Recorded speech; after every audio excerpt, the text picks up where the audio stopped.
What's up, all my Ewoks, Tribbles, Droids, and Wookiees? It's Anna, also known as That Star Wars Girl, and today I'm actually going to be talking about Star Trek because Star Trek Day is coming up. On September 8th, they are going to have Star Trek Day, and they made this big announcement on Twitter with this big promotional poster, but notice who is missing. Oh yeah, not only is Captain Jonathan Archer missing, but also guess who else? Captain James T. Kirk, the man that if you didn't have him, you didn't have the original series, you wouldn't have any of this other stuff that you keep milking and destroying for money, and you try to use this IP that has this, decades worth of fan base and love for it built up, and you try to use that and emotionally manipulate people to buy your trash, because that's exactly what new Star Trek is. It's complete fucking trash. And actually, that's insulting to trash. It is.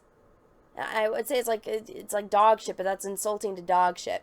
But anyways, so William Shatner he made a little bit of fuss on this on Twitter. And I was like, yes!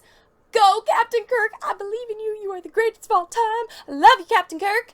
And also, Deanna Troi was not invited to this official Star Trek Day. So it's like, whoa, throwing shade at Captain Kirk and Deanna Troi and Captain Jonathan Archer. Blah, wow, cannot talk. But wow, ballsy Star Trek. I wonder why. Is it because Captain Kirk goes against your narrative on a day-to-day basis because he's William fucking Shatner and no one can control him because, again, he's William fucking Shatner? Yeah. So they start off the week by doing that and me seeing that, and then dumbass Alex Kurtzman, and I can't even sugarcoat this. This man is a fucking idiot. He knows absolutely nothing about Star Trek. Okay, yeah, sure. He knows who certain characters' names are. He knows the basic outline of things about Star Trek, but when you get down to it, it's like he read a Wikipedia page, and it's like, here's the list of all the alien species. Here's the list of some starships and, different types of starships. Here's a list of different planets. And he has, he knows the names of certain things. He knows, just again, the basic Wikipedia outline, but he doesn't know shit about any of it. And so he goes out and posts this tweet. And it's a screenshot of an article from Variety, which says, Star Trek Discovery makes franchise history with first trans, non-binary characters. And then he says, we can't wait for the world to meet, Adria and Gray this season on hashtag Star Trek Discovery. The future is now. And then there's a link to the article. Now, me being somebody that has watched Star Trek, immediately I was like, wait a second. Non-binary? Did you not, again, yes, you didn't watch it. You clearly did not watch The Next Generation, because I remember one of my favorite episodes was with this character named Soren. And I thought it was a very compelling episode because it's a Riker episode, and it's a Riker romance episode, not with Minuet, not with Deanna Troi, not with, the Angels Camp episode where there's the women that are dominant. It was with a character that was, guess what?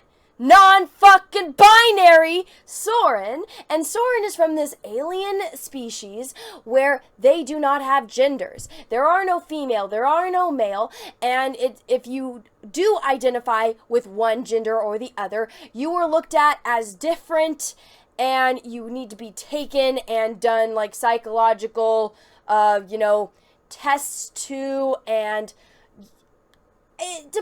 because it's an alien species, a little bit different, because I'm like, how does, biology work? How do you have babies and stuff like that? They didn't get into that. It was more of the psychological thing and, how do you feel? Which is a very compelling thing, which people in today's society, if they went back and watched this show that came out decades ago, they could relate to something like that. And, it's the romance that evolves between Riker helping Soren find who she is, because she is, again, in a non-binary society, and she identifies as female, and she is explaining to Riker how she wants to learn about males and females, and that's why she's compelled to go with him on this journey when they're doing this mission, which she did not have to be there to do. And she tells him the people that are in this species that identify with a gender, they're known as outcasts, and she is one of those people. And she remembers when she was a child and she knew another kid that identified identified as, a gender, a very, a specific gender, male or female, and that child was bullied by the other children, then he was taken to, a facility where they basically brainwash you into being like everyone else. And Soren wanted to stay with the Enterprise because she identified as female, and she wanted, to be with Riker because they have, this little romance in the episode. Riker gets a freaking reprimand because she is, they find out about her. Her people find out about her, and he wants to go get her out to save her, but she, they talked to her and she said, no, they want to help me. And it ends very sadly because there isn't really a happy ending. She says that it's going to be okay for her and her people. They just want to help her, even though she told him what it was like from her experience, knowing what they've done to others and how they basically brainwash you into being like everyone else, and you don't get to pick. You don't get the freedom of identifying as, a male or a female if that's what you want, and you have to be what society wants you to be. It's a great fucking episode, and apparently Alex Kurtzman has never fucking seen it or heard of it. If he thinks, oh, it's gonna have the first non-binary character, and then he brings up trans character.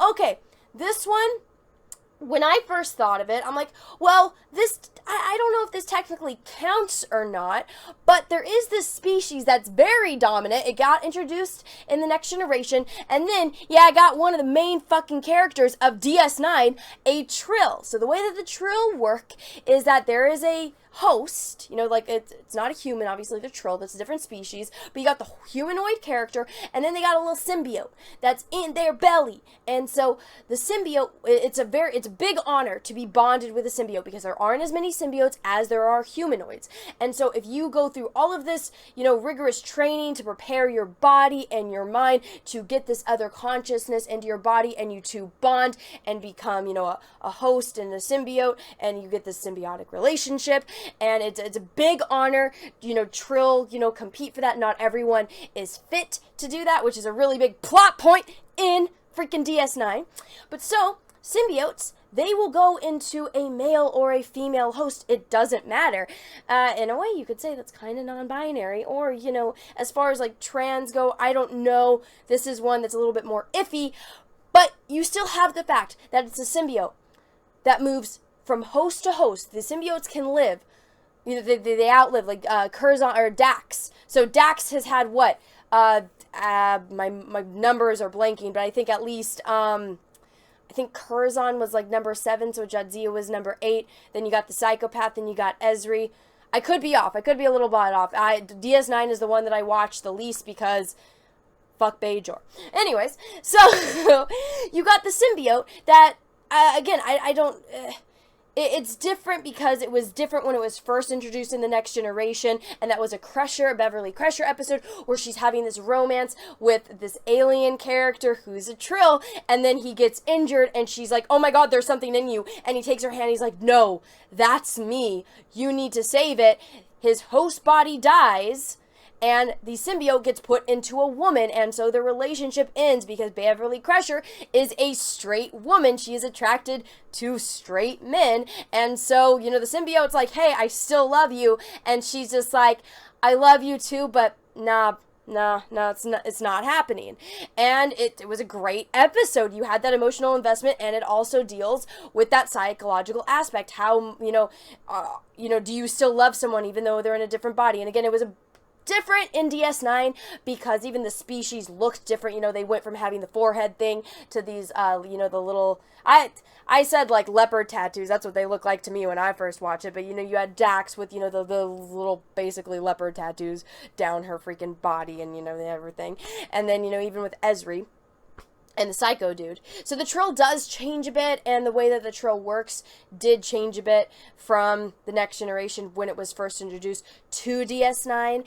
But, I mean, making the claim that this is the first time we're ever going to get a trans or non-binary character in Star Trek isn't fucking true. This has been there for decades, and that's the point of it. It's like, Alex Kurtzman is the head. He's the face of Star Trek, or, you know, the behind-the-scenes making of new Star Trek. And it's not even new Star Trek. It's, again, it's insulting to call it trash, because that's insulting to trash. It's like, what the fuck is this shit? How do you not know that? My mind was blown when I found out that they didn't know that sound doesn't travel in space. And now this, I'm like, is it just fun for you guys? You guys just purposely get like some kind of sick, twisted pleasure out of showing that you don't know shit about the IP that you're trying to sell and market to people? Because you trying to do this for woke points when it's very obvious, bro, you haven't watched the fucking show, to anyone that has seen it. But that's just me, somebody that watched it, you know, since I was a young child, and I had it on VHS tapes. That's how I watched the original series. Everything was on VHS. And then, you know, the next gen and everything else is a little bit different, but I watched them. I grew up watching this shit. I remember seeing that episode when I was a kid with Soren, and I loved that character. It was like, whoa, holy shit, and it makes you think about it. And it's one of those things that when you actually have good writers working on something, and you can create that emotional investment with a character that's only in one episode that you will remember decades later, and it's like, wow, funny how things that they were doing, again, decades ago, have that universal message that, you know, now, decades later, it, you know, still fits in today's society with people that are having actual issues and, you know, dealing with the way that society sees them, and, you know, having to, you know, deal with identity issues and how they relate to either society or their family and their friends and stuff like that. And that was in Star Trek decades ago. But now they're trying to market, oh, it's brand new, and it's like, no, not only are you insulting to, you're insulting Star Trek, but now you're just insulting the actual issue that, you know, they touched on and did so fucking well decades ago. So fuck you, Alex Kurtzman, you're a fucking idiot. So everyone, I hope you enjoyed this video. Let me know what you think about it in the comments below. I just needed to do a little mini rant on that because it genuinely irritates me to my very core. So everyone, have a great rest of your day, morning, evening, or afternoon, wherever you are in the world, and may the force be with you, because we are really, really, really gonna need it. Bye, everyone. What's up, everyone? It's Anna, also known as That Star Wars Girl, and I have an Etsy store, so if you've ever wanted to own a print of my artwork, this is the place to go. As you can see, I have a lot of recognizable characters, from horror films to heroes to Star Wars characters. Some of the notable characters I have on here are Darth Vader, which I did a couple live streams painting, so you can own a print of this painting. I also have Luke Skywalker, the Binary Sunset version, one of my favorite scenes in the original New Hope movie. I have Darth Maul, which Ray Parks himself actually complimented me on Instagram. And then last but certainly not least, Ahsoka Tano. So if you want to own any of these prints, go right on over to my Etsy store. Again, that's the art of Anna, That Star Wars Girl, or TSWG for short. Thank you, everyone, and have a great rest of your day.